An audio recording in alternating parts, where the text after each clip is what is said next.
Hey everyone, welcome back to my channel.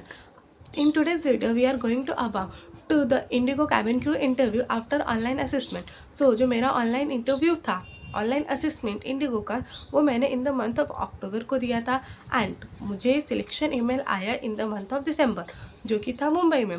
तो first तो मैं बहुत ही शॉक हो गई एंड साथ साथ मैं बहुत ही खुश थी कि चलो मुझे एटलीस्ट सिलेक्शन में ईमेल मिला और मैं अभी कहीं ना कहीं इंटरव्यू के लिए प्रिपेयर हूँ करके। फिर इंटरव्यू था ऑन 17 दिसंबर इन मुंबई, घाटकोपर में था।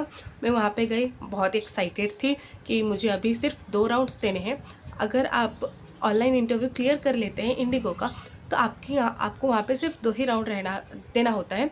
जो फर्स्ट राउंड होता है वो होता है बीएमआई, जिसमें आपकी बॉडी हाइट वेट चेक किया जाता है, साथ साथ स्कार्स चेक किए जाते हैं। और उसके बाद होता है आपका पर्सनल। अगर आप ये 2 राउंड क्लियर कर देते हैं तो आप इंडिगो कैबिन क्रू इंटरव्यू के लिए सिलेक्ट हो जाते हैं।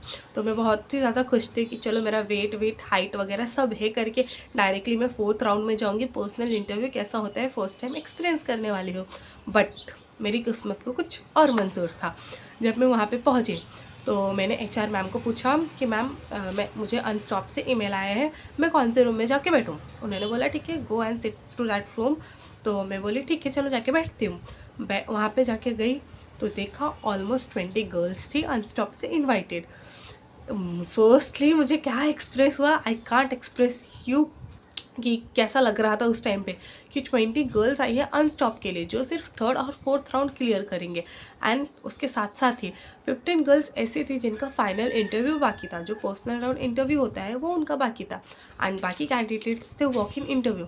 मीन्स एक तो मुझे शॉक लग गया कि अनस्टॉप से बोला है फिर भी इतने सारे कैंडिडेट्स और कैसे क्या ये सब लेने वाले हैं करके।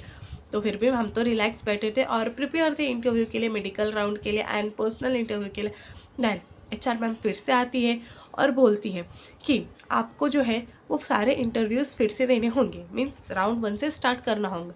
राउंड 1 जो होता है आपका ग्रुप डिस्कशन, वो राउंड आपको फिर से देना होगा।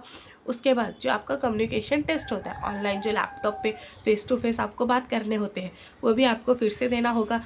एंड देन आपका मेडिकल राउंड होगा एंड देन बीएमआई राउंड होगा।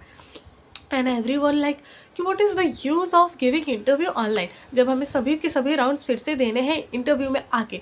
एंड अगर देना ही था तो आप जो हमारा सीवी होता है वो उनके साथ ही कलेक्ट करते हैं, हमें अलग सा ट्रीटमेंट क्यों दिया। एंड उस टाइम पे सभी अपसेट हो गए कि ऐसा क्यों किया उन लोगों ने। पर फिर भी ठीक है, एक छोटा सा होप था कि कहीं ना कहीं अगर हो गया हमारा ग्रुप डिस्कशन राउंड ऑनलाइन में, तो मे बी हम 3rd राउंड के लिए फिर से अपेयर करें। बट जो एचआर मैम थी उन्होंने पहले से ही डिसाइड करके रखा था कि फर्स्ट राउंड में मोस्ट ऑफ द कैंडिडेट्स को रिजेक्ट करना है। तो जब हमारा ग्रुप डिस्कशन राउंड हुआ तो उन्होंने फर्स्ट राउंड में ही 10 आउट ऑफ 2 गर्ल्स को ही सिलेक्ट किया and the rest of girls she rejected. तो ये बहुत ही बुरा लगता है हमें उस टाइम पे कि आप एक तो ऑनलाइन जाओ एंड फिर भी आपको ग्रुप डिस्कशन राउंड फिर से देना होगा और उसमें आपको रिजेक्ट कर देते हैं। तो ये हुआ। एंड देन ऑनलाइन असेसमेंट में भी जो लड़कियां जाती हैं उनको सेकेंड राउंड में रिजेक्ट कर देते और वो बहुत ही कम लड़कियों को रखते हैं 3rd राउंड के लिए। तो ये मेरा इंटरव्यू था एंड मैं रिजेक्ट हो गई, बट मैं खुश थी क्योंकि मुझे एयर इंडिया का भी मेल आया था एंड वो जो इंटरव्यू था वो 19 को था। तो अगर आप एयर इंडिया का भी चाहते हो कि मेरा एयर इंडिया का इंटरव्यू एक्सपीरियंस कैसा था, तो please let me know in the comments. तो मैं वो भी एक्सपीरियंस आपके साथ शेयर करने वाली हूँ। Thank you so much and bye bye.